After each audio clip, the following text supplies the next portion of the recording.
अस्सलामुअलैकुम, आप देख रहे हैं हो क्या रहा है। मैं हूं फैसल अब्बासी, आरिफ निज़ामी साहब साथ हैं। शुक्रिया निज़ामी साहब, आपका प्रोग्राम में हमें ज्वाइन किया है वज़ीर-ए-आज़म के मुआवन खुसूसी बराए सियासी राब्ताकारी डॉक्टर शहबाज गिल साहब ने। Thank you very much Gill साहब, आपके वक्त का। आपसे गुफ्तगू करते हैं। पाकिस्तान में कोरोना की जो तीसरी लहर है उसकी शिद्दत बरकरार है, और अगर हम गुज़श्ता 24 घंटे की बात करें तो कोई तकरीबन 50,161 टेस्ट किए गए, 4,825 लोग जो हैं वो पॉजिटिव आए हैं, 9.61% शरह है, और 70 के करीब लोग गुज़श्ता 24 घंटे में जान से गए हैं। और इस कोरोना की वबा में जहां हम देख रहे हैं फ़ैसले सामने आ रहे हैं, NCOC की सजेशंस आ रही हैं। सिंध हुकूमत ने भी आज सख्त फ़ैसलों का ऐलान किया है, और 29 अप्रैल से जो है बहुत से अहम इनिशिएटिव उनकी जानिब से लिए जा रहे हैं। इससे मुतालिक भी प्रोग्राम में बात करेंगे, कुछ जिक्र करेंगे PDM का। मौलाना कहते हैं कि PDM कद काट से खड़ी है, छोड़ जाने वालों से अपील है कि वो नज़रसानी करें अपने फ़ैसले पे। साथ ही साथ वज़ीर-ए-आज़म साहब ने आज मुल्तान में जो है वो मसरूफ़ दिन गुजारा है, और उस्मान बुज़दार साहब से मुताल्लिक़ कहा कि ये कमज़ोर तबके की आवाज़ें। जनूबी पंजाब सेक्रेटेरिएट का इफ्तिताह भी हुआ, लेकिन जो सबसे अहम डेवलपमेंट है, आर होगा पार होगा या फिर जाली वज़ीर-ए-आज़म घर जाएगा, ये सारे बयान देने वाली मरियम नवाज़ साहिबा से एक बयान मंसूब किया जा रहा है, और कहा जा रहा है कि उन्होंने यू टर्न ले लिया है। निज़ामी साहब, आर या पार, जनवरी, फरवरी, मार्च, अप्रैल, उससे पहले दिसंबर, ये हुकूमत जाने वाली है, दिन गिने जा चुके हैं, और अब ये कहना कि ये इस हुकूमत को मुद्दत पूरी करनी चाहिए, बज़ाहिर तो नून लीग को सियासी फ़ायदा है, लेकिन इससे पहले ये सब क्या था निज़ामी साहब? नहीं, ये सबसे पहले तो बात यह है कि ये बयान देने से पहले भी वो काफ़ी अरसे से ज़रा लोग की खामोश थी, बीमारी के बहाने उन्होंने किनारा कशी की हुई थी। अब जब वो वापस आई हैं सीन पे तो उन्होंने बयान दिया जो खासा मानी खेज है। लेकिन मेरा शहबाज साहब से सवाल है, शहबाज साहब सलामुअलैकुम, कि ये वालेकुम अस्सलाम निज़ामी साहब, ये मरियम साहबा ने देने आपको, मैं अर्ज़ कर रहा हूँ कि ये 5 साल जो है ये मरियम साहबा ने आपको देने हैं ज़कात में, या आपकी टर्म है 5 साल की? बहुत शुक्रिया निज़ामी साहब। निज़ामी साहब, एक्चुअली आपको पता है कि ये जो इंटरनल इनकी तोड़ फोड़ है, शिकस्त व रेख्त है जो मुस्लिम लीग नून के अपने अंदर, और 2 बड़े वाज़े धड़े उसके अंदर हैं। और जब से हमज़ा शहबाज आए हैं, जब हमज़ा शहबाज छूट के आए थे तो आपको याद होगा कि मरियम सफदर साहबा तशरीफ़ लेके गई थी उनको इस्तकबाल के लिए, और जगह जगह पे वो मीडिया को अपनी तरफ अट्रैक्ट करने, मुतवज्जा करने की कोशिश वहाँ वो करती रहीं, और हमज़ा शहबाज का शो ख़राब करने की कोशिश करती रहीं। उसके बाद आपने देखा कि जो भी हिकमत अमली और पॉलिसी थी, दोनों एक दूसरे से बहुत मुख्तलिफ नज़र आए। उसके बाद शहबाज शरीफ अभी बाहर आए हैं, तो उसके बाद की ये डेवलपमेंट है कि अब मरियम सफदर चाहती हैं कि हम 5 साल पूरे करें, जैसा कि आपके अपने प्रोग्राम में दिखाया कि ये हमें एक दिन देने को तैयार नहीं थी। तो ये बुनियादी तौर पर हमारे साथ इनका मसला नहीं है कि इनके हिसाब से हम 5 साल पूरे करें या ना करें, ये अपने अंदर की जो लड़ाई है उसकी आपको ये सारी झलकियां नजर आ रही हैं। शहबाज साहब, ये अंदर की लड़ाई से, ये अंदर की लड़ाई कुछ बढ़ गई है आपके यहाँ। मसलन आज शाह महमूद कुरैशी ने बग़ैर नाम लिए हुए जहांगीर तरीन साहब को अटैक किया। जहांगीर तरीन के साथ ओपनली डिवाइड कर रहे हैं रूलिंग पार्टी को। 40 से ज़ायद लोग जो हैं उनके साथ बैठे हुए हैं, और उनकी मुलाकात भी होने वाली है। तो ये इस किस्म की बेखनी जो है पार्टी के अंदर, ये तो बड़ा डैमेज कर रही है आपको। ये देखिए, बात ये है कि पॉलिटिकली हर शख्स का हक होता है कि वो अपना क्या स्टांस रखता है, पॉलिटिकल क्या अपना नज़रिया या अपना बयान रखता है, लेकिन फिर पार्टी पॉलिसी के अंदर सारे लोग पार्टी पॉलिसी के ताबे होते हैं। अब जहाँ तक आपने जहांगीर तरीन साहब की बात की, तो बिल्कुल उनके जो रफ़का हैं, उनके जो दोस्त हैं, फिर हमारे जो जमात के लोग हैं, मीन जो हमारे MNAs और MPAs हैं, उनमें से कुछ दोस्तों ने कहा कि उनके साथ ज़्यादती हो रही है, तो वो इमरान खान साहब को मिलके बताना चाहते हैं कि उनके साथ विक्टिमाइजेशन की जा रही है, ना की जाए। जैसा कि आपको पता है कि प्राइम मिनिस्टर इमरान खान हमेशा रूल ऑफ लॉ पे बिलीव करते हैं और एक कानून पे बिलीव करते हैं। तो बिल्कुल उनको प्राइम मिनिस्टर कल मिलने जा रहे हैं, मीन के कल वो प्राइम मिनिस्टर के पास आएंगे वो लोग, और प्राइम मिनिस्टर के साथ उनकी मुलाकात होगी, और उसमें प्राइम मिनिस्टर उनकी बात बिल्कुल सुनेंगे। जी कल हमारे MNAs और MPAs मिलेंगे जी प्राइम मिनिस्टर साहब से। नहीं, आपने कहा विक्टिमाइजेशन हो रही है, तो मैं आपसे जानना चाह रहा हूँ, आपको क्या लगता है तरीन साहब विक्टिमाइज हो रहे हैं और यही मौक़िफ़ लेके वो आपके पास आ रहे हैं? नहीं देखिए, कल तरीन साहब के साथ जो लोग खड़े होकर जिन्होंने बात की थी, कल वो प्राइम मिनिस्टर से मिलेंगे और उसमें वो अपना बताएंगे, अगर उनके पास कोई प्रूफ है, कोई अगर उनके पास कोई सबूत है, कोई डॉक्यूमेंट्स है, कोई ऐसी चीज़ है जिसमें वो प्राइम मिनिस्टर साहब को बताना चाहते हैं कि इस तरीके से तरीन साहब विक्टिमाइज हो रहे हैं। और ये बिल्कुल यकीन रखिए कि अगर कभी भी कोई विक्टिमाइज होगा तो प्राइम मिनिस्टर बिल्कुल उस चीज़ का साथ नहीं देंगे जिसमें कोई भी विक्टिमाइज हो रहा हो, क्योंकि वो रूल ऑफ लॉ पे बिलीव करते हैं, एक कानून सबके लिए बिलीव करते हैं। और इसके साथ साथ ये भी जहन में रहना चाहिए सबके कि वो किसी दोस्त को या किसी अपनी पार्टी के बंदे को फेवर भी नहीं देंगे।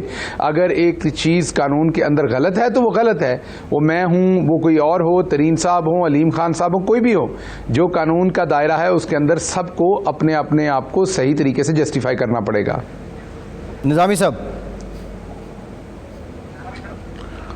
जी हाँ, ये तो बहुत दुरुस्त कह रहे हैं आप कि विक्टिमाइजेशन का चार्ज जो है वो साबित करना पड़ेगा, लेकिन बज़ाहिर तो लगता है ऐसे ही है कि उनको सिंगल आउट किया गया। और चीनी कितने वो खुद कहते हैं एसिड मैन्युफैक्चरर सिर्फ उन पर ही नज़र करम क्यों। दूसरा ये है कि वो जो उनके मुताबिक ये केस जो है ये FBR और SCCP का बनता है, लेकिन उन पर FIA पीछे लगा दी गई है। तो ये कुछ ग्रेरिंग किस्म की तदादात है। जी निज़ामी साहब, जैसा कि आपने फरमाया कि तरीन साहब का ख्याल ये है कि उनका केस इस फोरम पे नहीं दूसरे फोरम पे होना चाहिए। अब इसका डिसीजन दोबारा से प्राइम मिनिस्टर ने नहीं करना है, किसी अदालत ने करना है। और अगर उनको लगता है तो वो बिल्कुल उनको अदालत जाना चाहिए और वो जा सकते हैं और वहाँ से उन्हें रिलीफ भी मिलेगा डेफिनेटली, नंबर 1। नंबर 2, कल जो दोस्त प्राइम मिनिस्टर से मिलेंगे उनको अगर उनके पास कोई भी विक्टिमाइज करने के प्रूफ हैं, किसी और ने विक्टिमाइज किया है या उन्होंने कोई अपना एजेंडा ड्राइव किया है इस सारे केस में, तो कल एक बहुत अच्छा मौका है कि वो प्रूफ ला के प्राइम मिनिस्टर के सामने रखे जाएं और उन्हें बताया जाए कि जी ये देखें, ये आपको गलत गाइड किया गया या आपकी राय गलत बनाई गई। आल्दो प्राइम मिनिस्टर की राय की वजह से तो केसेस नहीं चलने या बंद होने, वो तो कानून के मुताबिक। सब एक ब्रेक लेते हैं, ब्रेक के बाद गुफ्तगू का सिलसिला यहीं से जोड़ेंगे, हमारे साथ रहिए।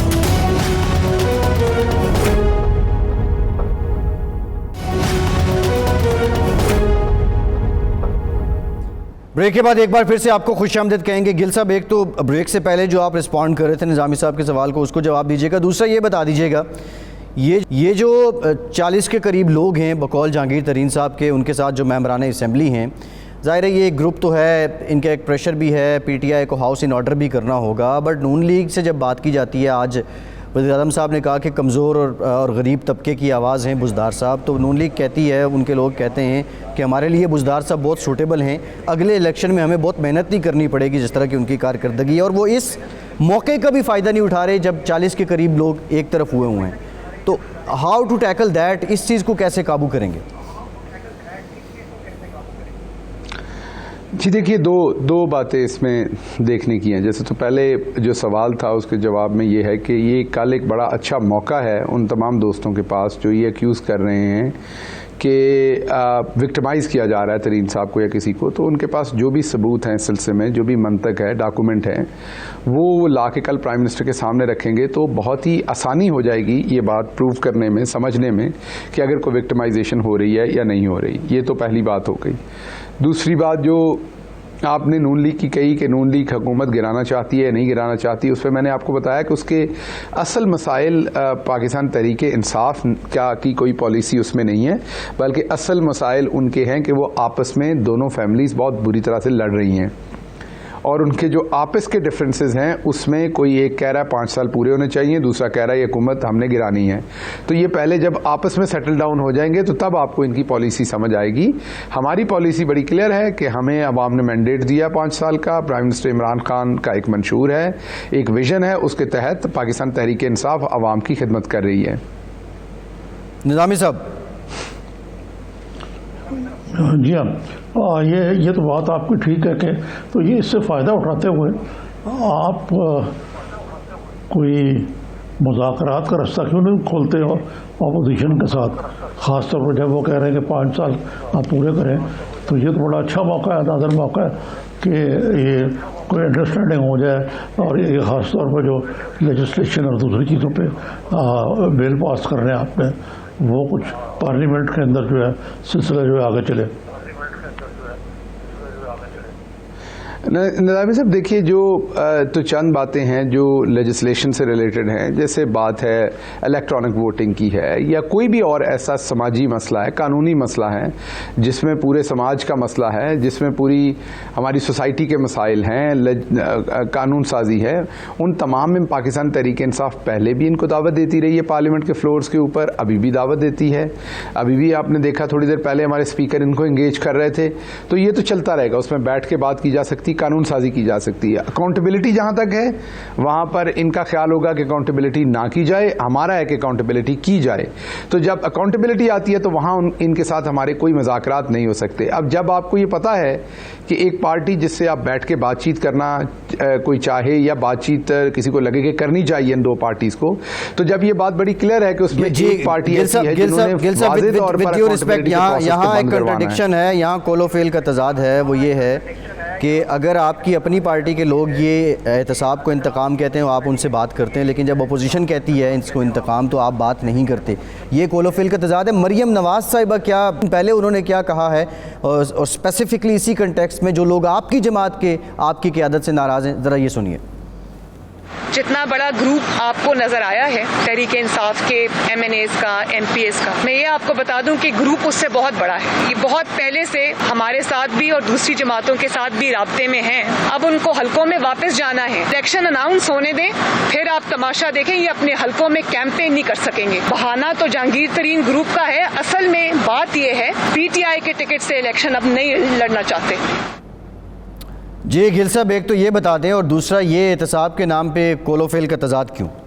जी देखिए, दो बातें मैंने आपको पहले भी अर्ज़ की कि अगर तो अपोजिशन किसी विक्टिमाइजेशन को किसी फोरम पे सामने रखना चाहती है तो सत बिस्मिल्लाह, लेकिन अगर नेगोशिएशन का मतलब ये कि उनके साथ बैठ के नेगोशिएट करके हम NRO दे दें प्राइम मिनिस्टर इमरान खान उन्हें और कहें कि आपकी कोई अकाउंटेबिलिटी नहीं होगी, बिल्कुल नहीं हो सकती। अब आपने कहा आपकी अपनी पार्टी के लोग, जी बिल्कुल, जो हमारी अपनी पार्टी के MNAs, MPs, मौजूद मेंबरान हैं या हमारी जमात के मेंबर्स हैं, जो वो अपने लीडर से मिल सकते हैं, जैसे अपने घर में कोई भी किसी बड़े को मिल सकता है, अपनी परेशानी बता सकते हैं।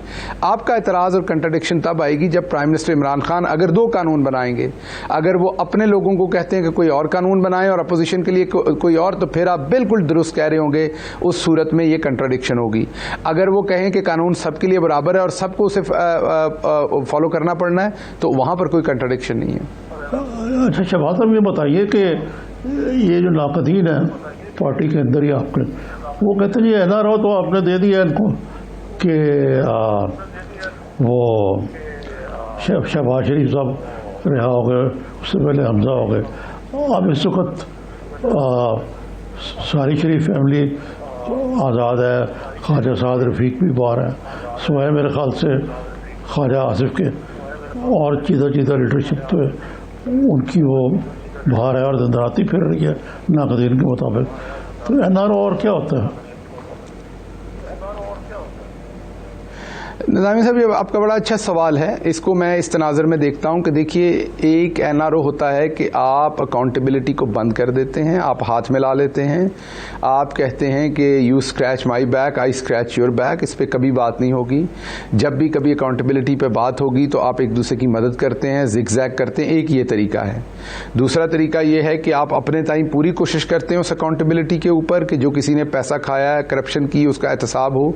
अब अगर हमारे कानूनी निज़ाम जो है उसमें सकम है, उसका कोई फ़ायदा उठाते हुए किसी को कोई ज़मानत मिलती है या कोई एग्जॉनरेट होता है गलत तरीके से या सही तरीके से, तो वो एक अलग बात है, वो आपके कंट्रोल में नहीं है। जो अदलिया है वो आपके कंट्रोल में नहीं है हुकूमत के। तो हम अपने टाइम पूरी कोशिश करेंगे। आगे अगर सिस्टम की टेक्निकलिटीज़ या किसी और वजह से ये किसी तरह से भी निकलने में कामयाब होते हैं तो इसका हरगिज़ मतलब नहीं कि हमारी तरफ से इन्हें NRO मिल रहा है।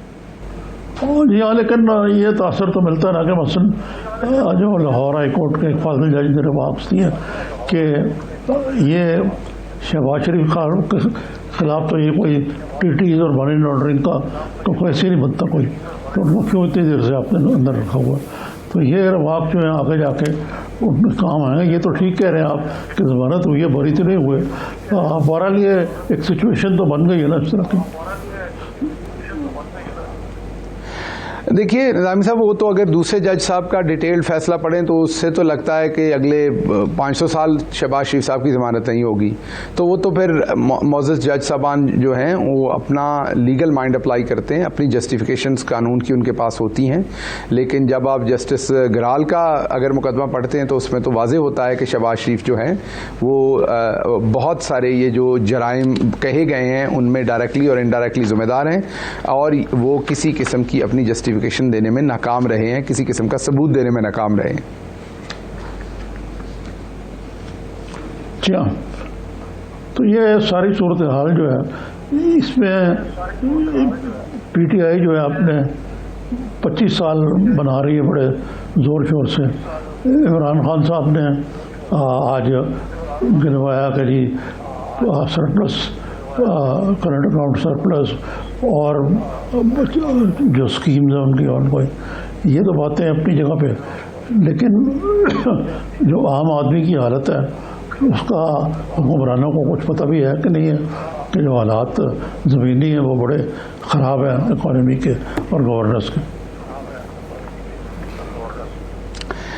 देखिए निज़ामी साहब, ये एक आपको पता है, मेरे से ज़्यादा बेहतर जानते हैं कि एक बड़ा ही ये इम्पॉर्टेंट टॉपिक है, लेकिन बहुत ही कॉम्प्लेक्स टॉपिक है। इसकी बहुत सारी जहतें होती हैं।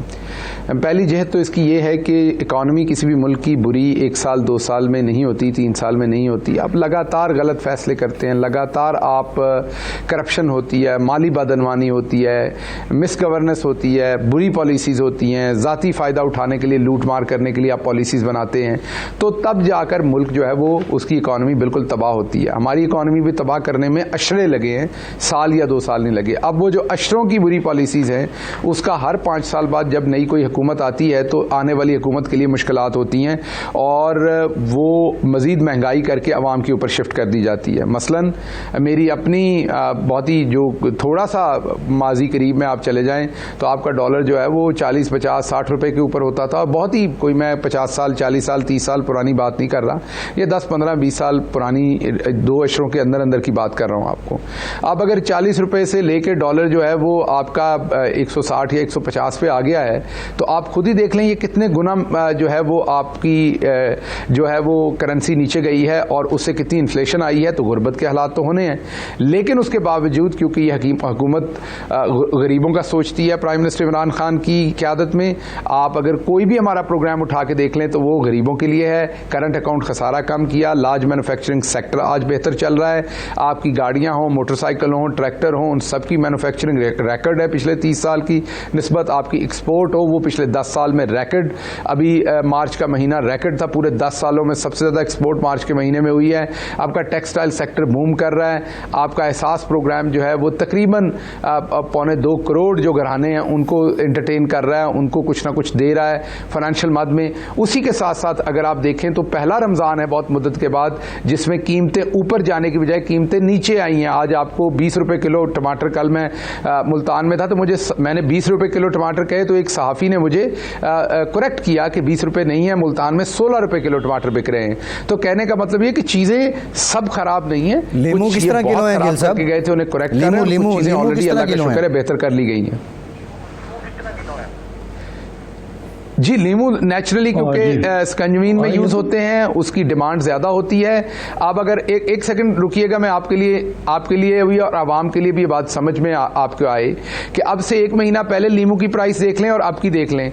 इसका मतलब हरगिज नहीं कि 1 महीना पहले असिस्टेंट कमिश्नर और डिप्टी कमिश्नर जो थे वो बहुत ही फाल काम कर रहे थे और लीमू को पकड़ के उन्होंने नीचे किया हुआ था प्राइस को। नहीं, उस टाइम आपकी डिमांड कम थी, सप्लाई ज्यादा थी। ये जो आप जो बात कर रहे हैं ना वो डिमांड सप्लाई, बेसिकली रमज़ान में काम ही हुकूमत का ये होता है ACDCs का कि उन्होंने सप्लाई को मैनेज करना है। ये तो सबको पता है, सप्लाई नहीं ये हो नहीं कम सकती, होगी, डिमांड ज़्यादा होगी। इस पे किसी टाइम बहस कर लेंगे।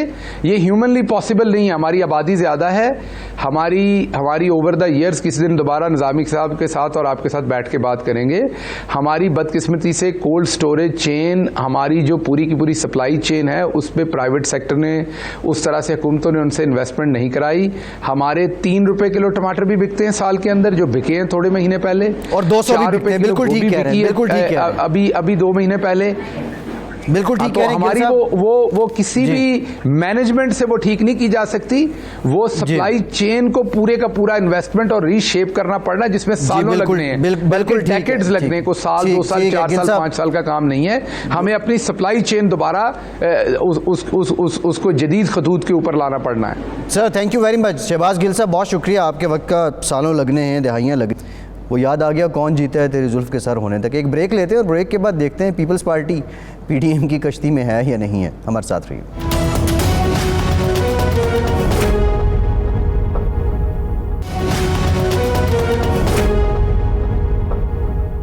ब्रेक के बाद एक बार फिर से आपको खुशामदीद कहेंगे। हमें ज्वाइन किया है पाकिस्तान पीपल्स पार्टी के सीनियर रहनुमा नैयर बुखारी साहब ने। बहुत शुक्रिया बुखारी साहब आपके वक्त का। निज़ामी साहब, मौलाना साहब ने तो आज कहा कि दोस्त नज़रसानी करें, लेकिन वो मरियम साहिबा वाली बात पहले भी हम जिक्र कर रहे थे। अगर उसको मद्देनज़र रखें तो इसका मतलब है कि पीपल्स पार्टी ने वक्त से पहले भांप लिया था कि ये मामला कोई और है।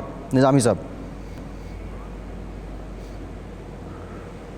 जी बुखारी साहब, ये बताइए कि आपको 5 साल तो दे दिए उन्होंने PMLN ने, और आप तो और क्या चाहिए?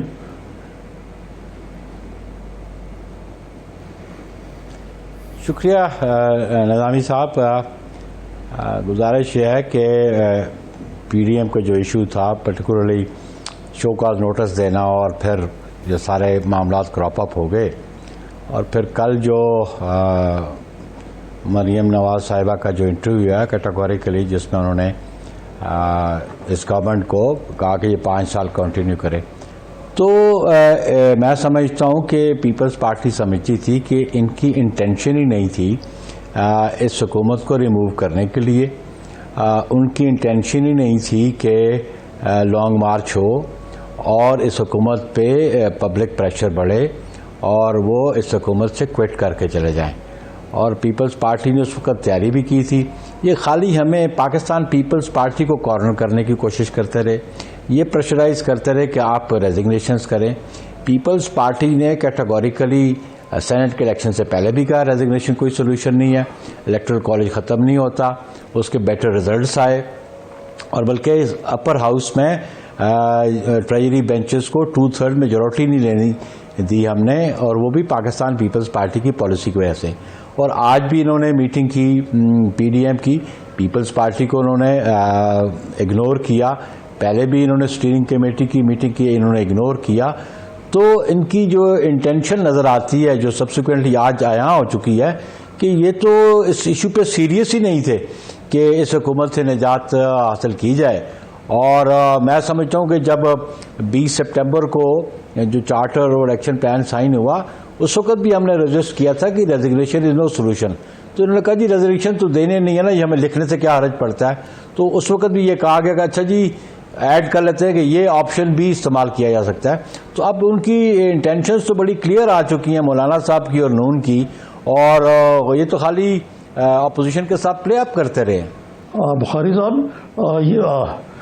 ये तो ठीक है आपकी बात, लेकिन इसमें यह भी इजाफा करना पड़ेगा कि पीपल्स पार्टी के अलावा PMLN भी कुछ थोड़ी सी शाकी है कि जो फैसले हुए थे उसको लास्ट मिनट में आपने तब्दील कर दिया।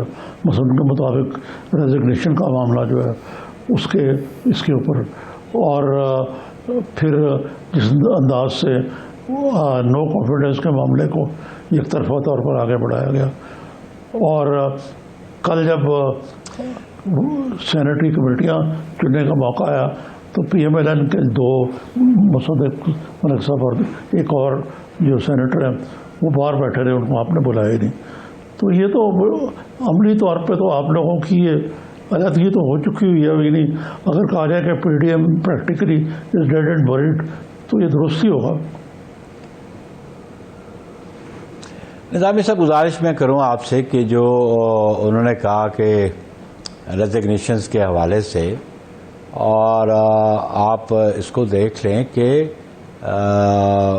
नो कॉन्फिडेंस की वो बात करते हैं।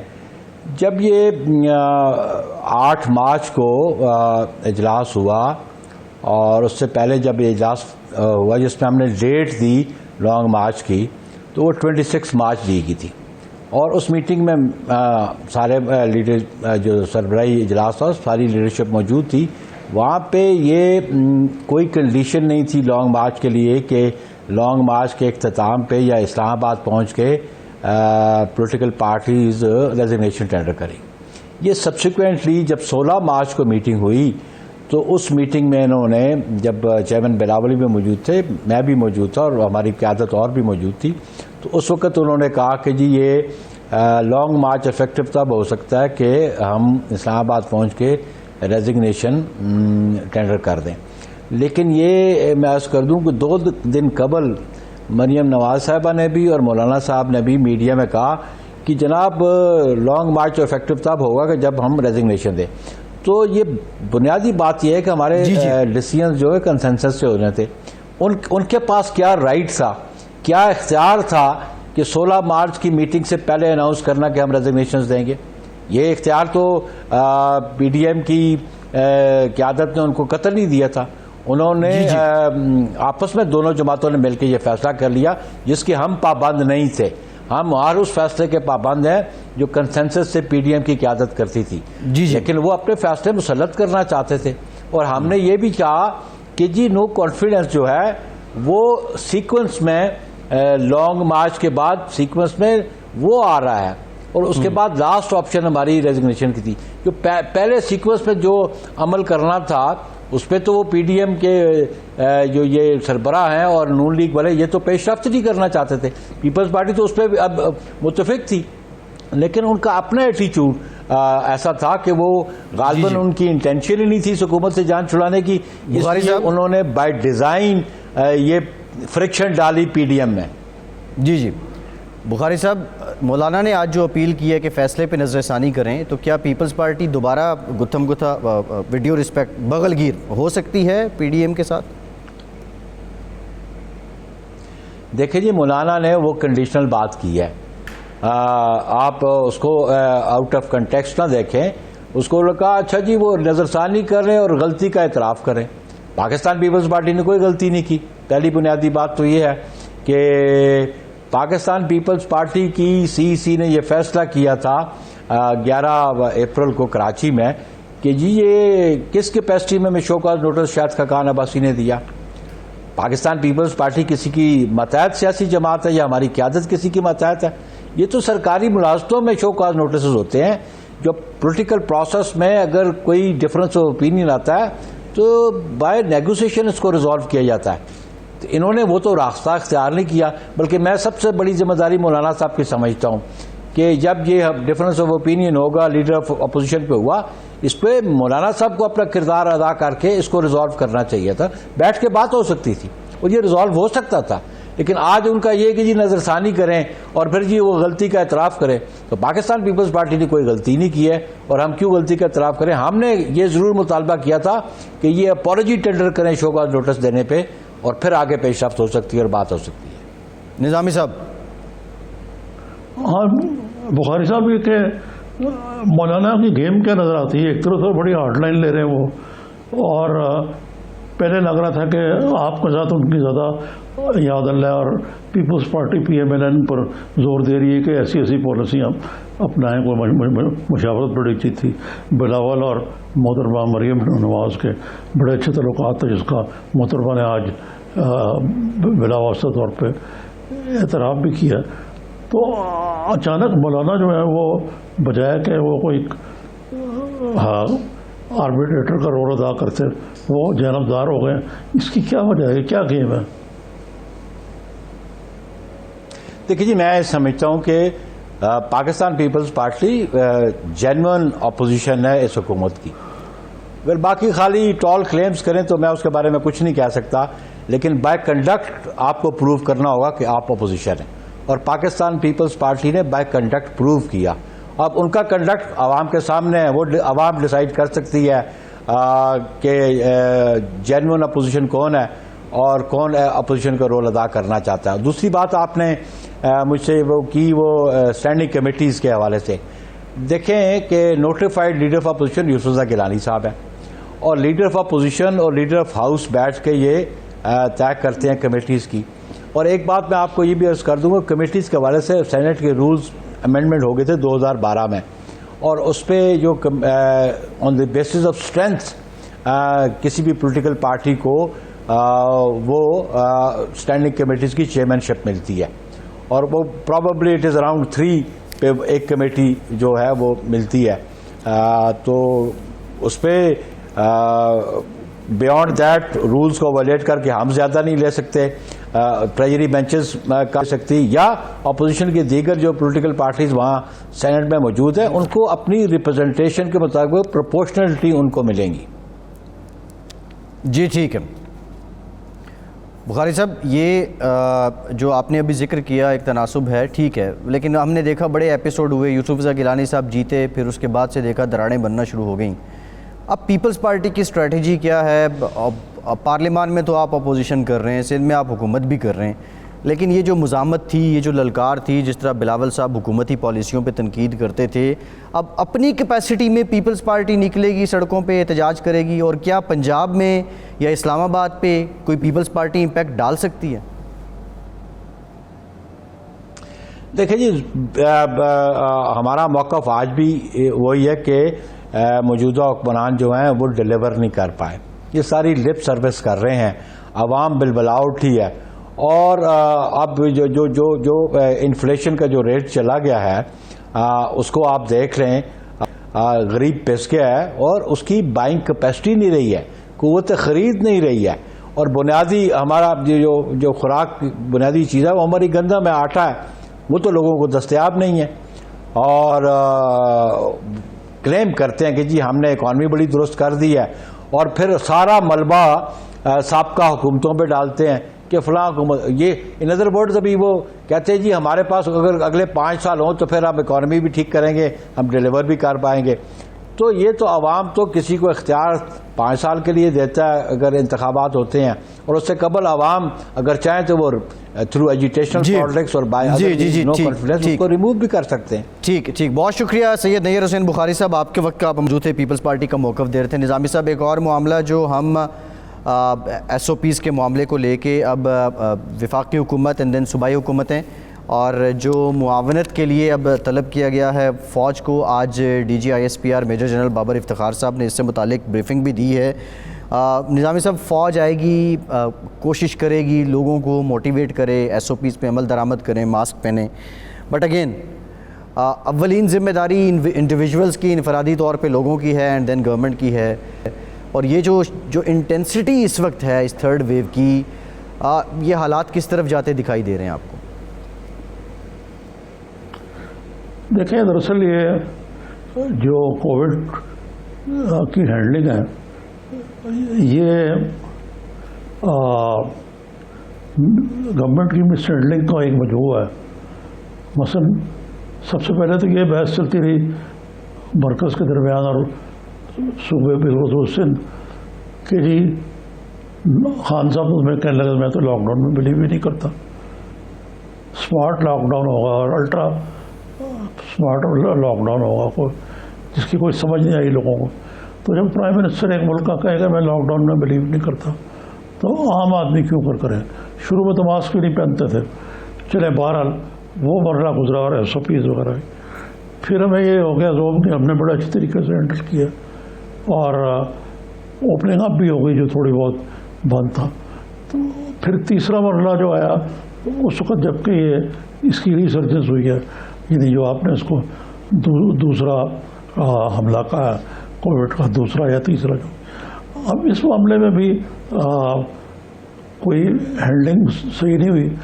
और सबसे अफसोसनाक पहलू जो है वो ये है कि हमने जो वैक्सीन है उसके मंगवाने में बड़ी ताख़ीर की, और ऐसे लगता रहा कि जी हम इंतज़ार कर रहे हैं कि ये चैरिटी में हमें मिलेगा, चैरिटी में तो मिल गया, हमें चीन ने दे दिया मुफ्त, लेकिन बाकी तो हमें खरीदना पड़ना था ना। और उसमें हमने सख्त कोताही का मुजाहरा किया। अब इस वक्त वैक्सीन की बैन अवी शॉर्टेज है, बैन अवी आज निज़ामी साहब, आज असद उमर साहब ने असद उमर साहब ने आज कहा है कि जो 40 साल से ज़ायद उम्र के लोग हैं, 40 से 50 की जो ब्रैकेट है, वो भी ख़ुद को रजिस्टर्ड करवाएं। एक बात समझ नहीं आ रही, अस्पतालों में जाएं तो वो कहते हैं जी 300 लोग हो चुके हैं, अब मज़ीद आज टोकन नहीं दिया जा सकता वैक्सीनेशन के लिए। अब ये आप अनाउंस तो किए जा रहे हैं, लोग रजिस्टर्ड तो करवाएंगे, लेकिन हमारे पास जो खेप पहुंचती है वो 5 लाख की पहुंचती है, 50,000 की पहुंचती है, मैक्सिमम 10 लाख की पहुंच जाती है, और इधर 22 करोड़ की आबादी है। ये क्या है? ये किसी प्लानिंग के तहत हो रहा है? और अगर अभी 40 से 50 वाले रजिस्टर्ड करवा लें, उन सबको वैक्सीनेट हो जाएंगे वो? ये सोच है जो शौकत खानम के बारे में कि जी चैरिटी के ज़रिए ये चीज़ जो हो सकती है, और खान साहब भी करके दिखाएंगे। और जो हुआ वो हुआ। ये एक बैनुल अक़वामी पेंडेमिक है, कोई रुपये अदारा या अस्पताल बनाने की बात नहीं है। और आप देख रहे हैं उसका नतीजा ये है कि बैनुल अक़वामी शॉर्टेज है। तीसरी दुनिया के और बाद ममालिक जो वो बहुत इससे मनफी मुतासर हुए। हमारा हाल जो है वो भी हरचंद के है कि नहीं है वाला। तो ये सारे मामला जो है इससे कोई अच्छी सूरत हाल बनती नहीं है, सामने आती हुई। जी अच्छा, निज़ामी साहब, आपने फ़र्स्ट वेव का जिक्र किया, सेकंड का किया, उस वक्त बड़ी शदोमत के साथ, खा वो फेडरल गवर्नमेंट हो या सूबाई गवर्नमेंट्स हों। 18वीं तरमीम के बाद ज़ाहिर है सब्जेक्ट सेहत तो सूबों का है। ये ऐलान करती रहीं कि अगर हमें एक कुशन मिल जाए तो फ़र्स्ट वेव के बाद हम अपना निज़ाम सेहत इतना अपग्रेड कर लेंगे कि उसके बाद जो वेव्स आनी हैं उसको हम बआसानी झेल सकेंगे। लेकिन अब हालात ये हैं कि गुजरांवाला में जो 81% वेंटिलेटर्स हैं वहाँ पे मरीज़ मौजूद हैं। अगर औसत निकालें तो 70% तक इस वक्त जो सरकारी आदाद शुमार हैं उसके मुताबिक कैपेसिटी फ़िल है। लेकिन रियलिटीज़ ये हैं कि अगर कोई वेंटिलेटर खुदा न खास्ता लेने जाए तो उसको मुयसर नहीं आता सरकारी अस्पतालों में बड़े शहरों की। तो कितना हेल्थ सिस्टम को हमने अपग्रेड किया है? लेकिन सरकारी अस्पतालों में तो बेड्स ही नहीं रहे कोरोना के लिए, वो दूसरे वार्ड से इकट्ठे करके कोई कर रहे हैं। ऑक्सीजन की शॉर्टेज अपनी जगह पे अभी कम से कम वो हालत नहीं पहुंची जो भारत में कि ऑक्सीजन है ही नहीं, या है लेकिन बहुत कम है। और अगर ख़ुद हमारे माहिदीन जो हैं ये वार्न कर चुके हैं कि ये सूरत हाल रही तो we will reach India stage. तो ये कोई अच्छी खबर नहीं है हमारे लिए। जी ठीक है निज़ामी साहब, एक ब्रेक लेते हैं और ब्रेक के बाद कुछ ऐसी मामलात हैं उन पे बात करेंगे। हमारे साथ रहिए।